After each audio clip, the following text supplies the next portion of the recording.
Garden Paws is a sandbox farming RPG developed by Bitten Toast Games. With exploration, town building and farming, this cozy indie is the game to check out for fans of Animal Crossing and Story of Seasons. With no main story or quest to follow, Garden Paws consists of selling items in your shop, growing the town by commissioning new buildings, exploring the island, and doing an abundance of side quests to help out your fellow neighbours. Owning your own shop is really what sets this game apart from other similar farming life sims. Whereas in others you might sell your crops by placing them in bins or selling them at a local store, in Garden Paws you'll sell them through your own shop. Here you can sell literally any item you want. There is the option to hire an attendant to open the shop and process payments for you, allowing you to go off to do more important things, but they will take a 20% chunk of your sales. Farming is the other main moneymaker, and as this is a sandbox game, you can basically farm wherever you want. Stamina will limit your farming capabilities in the beginning as you tire quickly, but as you purchase new upgrades and shops, you'll often be rewarded with a small increase to your stamina, allowing you to work for longer.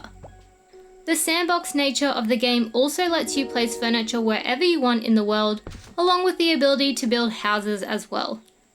I never really did this, as it's my understanding that the houses you build are purely for aesthetic reasons, as no one can actually move in or use these houses.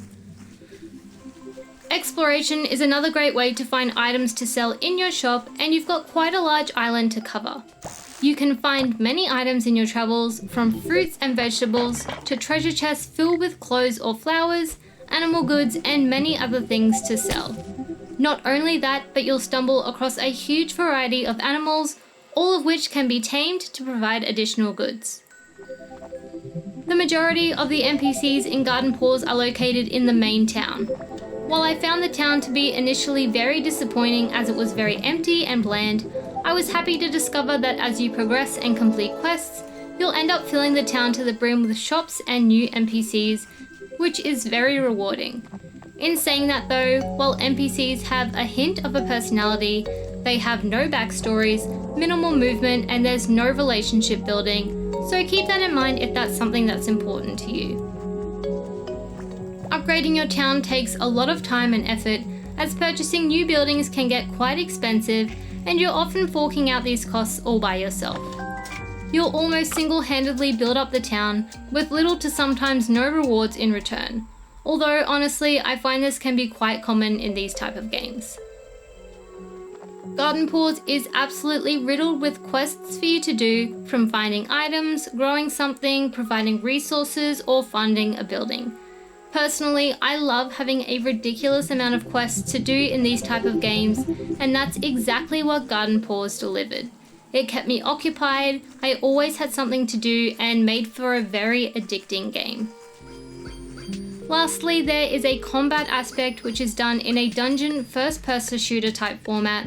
Here your goal is to go from level to level defeating the enemies and destroying these crystals, and every 10 or so levels you'll fight a boss. It's a good way to break up the days at times when you find other stuff getting repetitive, and you'll get some pretty good items to sell in your shop too. Overall, while I could see where some improvements could be made, I really enjoyed my playthrough and ended up getting about 60 hours out of this game, which is insane. Honestly, I could have kept going as well, as I had way more stuff to upgrade and heaps of quests left to do. This game offers a great long-term playthrough for those of you who want to invest a crazy amount of time into a single game. Keeping in mind that this game is a passion project developed by a wife and husband team, Garden Paws looks a little outdated. I found some seasons look much better than others, with autumn looking really tacky and unnatural, but winter looking really beautiful and nice. I also found some other parts to be a bit basic, such as no growth transitions with crops, no facial expression changes for NPCs, and all buildings are pretty much identical. Soundtrack is also, again, pretty basic, but I barely even noticed that. It kind of just blends in. There are numerous issues present in Garden Paws. Frame rate drops were present throughout the game, which seemed to get worse the more I progressed. Items would take a while to load and sometimes not load at all. This made farming especially hard, as I would often forget I had planted something due to it disappearing, and if you forget to water your plants once, they die. On a few occasions where I started a new day, I spawned somewhere else entirely and not in my house as I should have, although this didn't really affect anything except making me a little bit paranoid at what other glitches could happen to ruin my 60 odd hours of gameplay. Some items would also glitch, appearing as solid white objects. Again, not a huge issue gameplay wise, but it definitely wasn't pretty. Garden Paws is still playable, even if it turns you into a paranoid freak like it did for me, as for the most part these issues did not affect gameplay too much. I do recommend saving often though, as I found that a lot of these issues can either be fixed by ending the day or just reloading your game. Garden Paws is an excellent example of a passion project game done by a very small developer. Yes, there are quite a lot of bugs and some lag present, graphics aren't the best, and the game could definitely benefit from some tweaks, but overall it's quite a special game with the potential for users to sink many hours into.